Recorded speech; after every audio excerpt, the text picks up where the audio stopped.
Target ২৬, আজ আলিপুরদুয়ারে অভিষেক বন্দ্যোপাধ্যায়। তৃণমূলের নজরে চা বলয়ের ভোট। আলিপুরদুয়ারে অভিষেক বন্দ্যোপাধ্যায়ের রণসংকল্প সভা। কথা বলবো, আবির রয়েছে সঙ্গে। আবির, গতকাল বারুইপুরের পর আজ আলিপুরদুয়ারে অভিষেক বন্দ্যোপাধ্যায়, কি বার্তা দিতে পারেন আজ? দেখো, তৃণমূলের নজরে দীর্ঘদিন ধরেই চা বাগানের ভোট রয়েছে। 2018 পঞ্চায়েত হোক, 2019 লোকসভা হোক, 2021 বিধানসভা হোক, 2024 লোকসভা হোক, প্রত্যেকটা জায়গাতেই তৃণমূল কংগ্রেসের চা বলয়ের ভোট তৃণমূল কংগ্রেসের পক্ষে সে অর্থে যায়নি। মাঝের দুটো জায়গা অর্থাৎ ধূপগুড়ি এবং পরবর্তী সময় আমরা দেখেছিলাম হচ্ছে যে দুটি উপনির্বাচন বিধানসভার ক্ষেত্রে হয়েছিল, মাদারিহাটও রয়েছে তার মধ্যে, সেখানে তৃণমূল কংগ্রেস জয়লাভ করেছিল।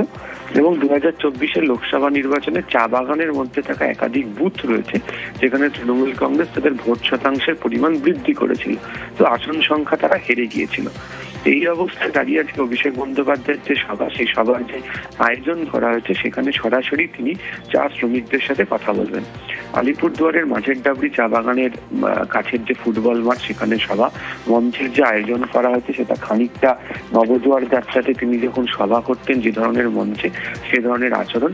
একদম সরাসরি চা বাগানের শ্রমিকদের থেকে তিনি প্রশ্ন নেবেন বা শ্রমিকরা তাদের যে লিখিত প্রশ্ন জমা দেবে সেই সমস্ত প্রশ্নের উত্তর তিনি মঞ্চ থেকে দেবেন। দুটো কারণ রয়েছে। এক, এর আগে তিনি যখন সভা করেছিলেন বা এর আগেও তৃণমূল কংগ্রেসের তরফ থেকে যে সমস্ত সভা করা হয়েছিল সেখানে চা বাগানের শ্রমিকদের জন্য স্বাস্থ্য কেন্দ্র, তাদের শিশুদের জন্য ক্রেস, এমনকি চা বাগানের জন্য পাট্টা দেওয়া, এই সমস্ত ইস্যুগুলো উঠে এসেছিল। কিন্তু যে ইস্যুগুলো নিয়ে গত কয়েক বছর ধরে ভীষণ চর্চা হয়েছে, এক, পিএফ এর বকেয়া না মেটানো, এবং তুমি জানো যে গত পুজোতেও যে বোনাস নিয়ে একটা সমস্যার কথা তৈরি হয় এবং বহু ক্ষেত্রে অভিযোগ যে এখনো পর্যন্ত স্কুল বাস শুরু করতে পারা যায়নি এবং যে ক্রেজ এবং স্বাস্থ্য কেন্দ্র সম্পূর্ণ পরিকাঠামো নিয়ে থাকছে না। ফলে এক্ষেত্রে দাঁড়িয়ে চা বাগানের শ্রমিকরা বারবার ধরে এই প্রসঙ্গগুলোর কথা বলছেন।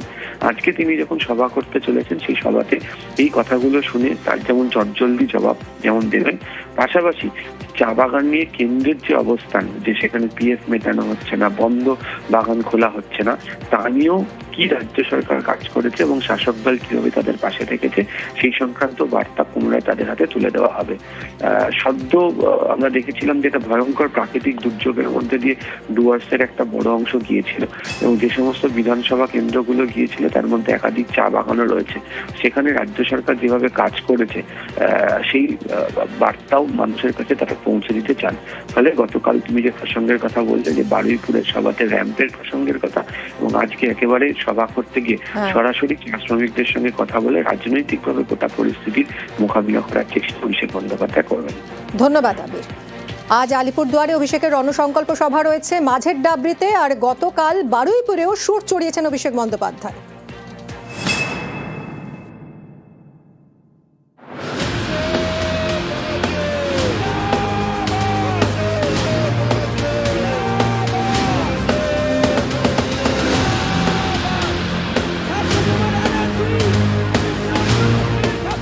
কয়েক মাস পরেই রাজ্যে বিধানসভা নির্বাচন।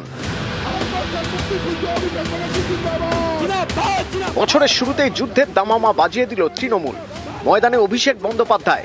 আগামী এক মাস রাজ্য জুড়ে জনসভা করবেন তিনি।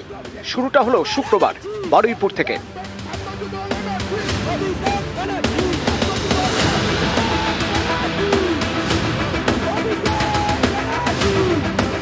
দু 2024 লোকসভা ভোটকে লক্ষ্য করে রাজ্য জুড়ে নবজোয়ার যাত্রা করেছিলেন অভিষেক।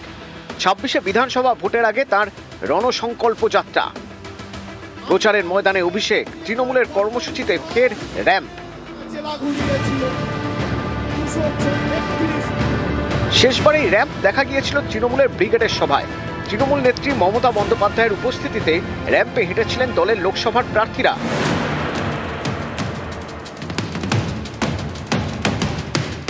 এবার অভিষেকের বারুইপুরের সভায় র্যাম্প। এই র্যাম্পে এমন 3 ভোটারকে হাঁটালেন অভিষেক। নির্বাচন কমিশনের তালিকায় যারা মৃত, এমন 3 ভূতই তৃণমূলের সভায়। আপনার নাম কি বলুন? মনিরুল ইসলাম মোল্লা। আপনার নাম কি দাদা? হরে কৃষ্ণগিরি। আপনার নাম কি বৌদি? মিসেস মায়া দাস। দুজন ভদ্রলোক দিয়ে দেখছেন, দুজনের বাড়ি হচ্ছে মেটিয়াবুরুজ বিধানসভা, আর বৌদির বাড়ি হচ্ছে কাকদ্বীপ বিধানসভা। এবার শুনুন, ইলেকশন কমিশন এদের দেখতে পাচ্ছেন না, এদের মৃত ঘোষণা করে দিয়েছে। এই জন্য আমি র্যাম বানিয়েছি। আর এরকম 3-4টে কেস না, খালি দক্ষিণ 24 পরগনা জেলায় 24 জন রয়েছে যারা জীবন্ত বহাল তবিয়তে রয়েছে, কিন্তু এদের দেখিয়ে দিয়েছে মারা গেছে। মূল মঞ্চে বিরাট এলইডি, ঠিক কনসার্টের মতো। মঞ্চের সামনে প্লাস চিহ্নের মতো র্যাম্প। মূল মঞ্চ 3টি, মাঝের মঞ্চে অভিষেক, সাংসদ এবং বিধায়করা। অন্য দুটি মঞ্চে পুরসভার চেয়ারম্যান, কাউন্সিলর এবং অন্য নেতারা।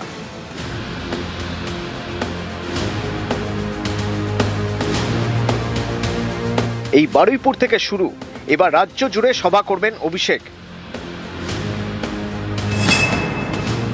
তৃণমূলের স্লোগান, যতই করো হামলা আবার জিতবে বাংলা। অভিষেকের কর্মসূচি চলবে 27শে জানুয়ারি পর্যন্ত। শুক্রবার বারুইপুরের পর শনিবার অভিষেকের জনসভা আলিপুরদুয়ারে, তারপর উত্তরবঙ্গ থেকে দক্ষিণবঙ্গ, পূর্ব থেকে পশ্চিম, বাংলার সব প্রান্তেই সভা করবেন অভিষেক।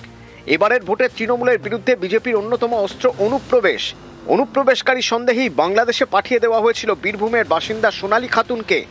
আদালতের নির্দেশে যাকে দেশে ফেরানো হয়েছে। 6ই জানুয়ারি রামপুরহাটে সভা অভিষেকের। ওই দিন সোনালী খাতুনের সঙ্গেও দেখা করবেন তিনি। মতুয়াগড় থেকে রাজবংশীদের এলাকা, কলকাতা থেকে নন্দীগ্রাম, সব জায়গাতেই যাবেন তৃণমূলের সর্বভারতীয় সাধারণ সম্পাদক। কর্মসূচি শেষ হবে 27শে জানুয়ারি হাওড়ায়। নিউজ 18 বাংলা। শুভেন্দুর বদলা বনাম অভিষেকের শিক্ষা। বদলা নিতে বদলের ডাক দিয়েছেন শুভেন্দু অধিকারী, আর বিজেপিকে শিক্ষা দেওয়ার হুঁশিয়ারি অভিষেক বন্দ্যোপাধ্যায়ের। 26-এর মহারণে হুঙ্কার শাসক বিরোধীর। এই রাজ্যের মধ্যে দু জায়গায় হিন্দুদের সবচেয়ে বড় জোট হয়েছে, হিন্দু আদিবাসীদের। একটা উত্তর মালদায় 85% হিন্দু পদ্মফুলে ভোট দিয়েছে।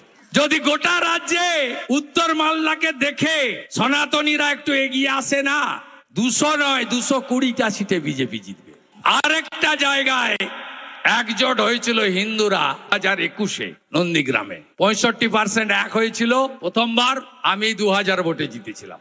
আর 3 মাস পরের ভোটে ওখানে উত্তর মালদার মতো 85% হিন্দু পদ্মফুলে ভোট দেবে, এবং বিজেপি যাকে দাঁড় করাবে তিনি 20,000 ভোটে জিতবেন।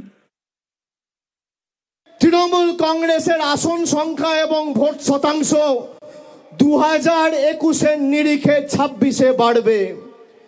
2021-এ তৃণমূল জিতেছিল 214, এবার একটা হলেও আসন বাড়বে। আপনাদের কথা দিতে হবে সেই একটা আসন যেন এই দক্ষিণ 24 পরগনা থেকে হয়। এবার ভাঙড় তৃণমূল কংগ্রেসকে জিততে হবে, 31-এ 31 দক্ষিণ 24 পরগনা করতে হবে।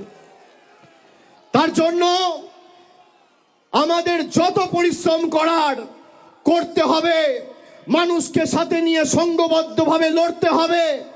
আপনারা যেখানে বলবেন অভিষেক বন্দ্যোপাধ্যায় যাবে, যে বুথে ঢুকতে বলবেন ঢুকবে, যে পাড়ায় সভা সমিতি করতে বলবেন করবে, কিন্তু একটা বুথেও বিজেপিকে গণতান্ত্রিকভাবে মাথা চাড়া দেওয়ার সুযোগ করা যাবে না। শুভেন্দুর বদলা বনাম অভিষেকের শিক্ষা। বদলা নিতে বদলের ডাক শুভেন্দু অধিকারীর, বিজেপিকে শিক্ষা দেওয়ার হুঁশিয়ারি অভিষেকের। 26-এর মহারণে হুঙ্কার শাসক বিরোধীর।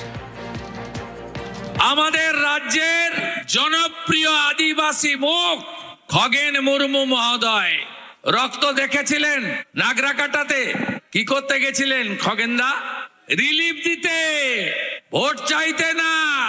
বদলা চান তো?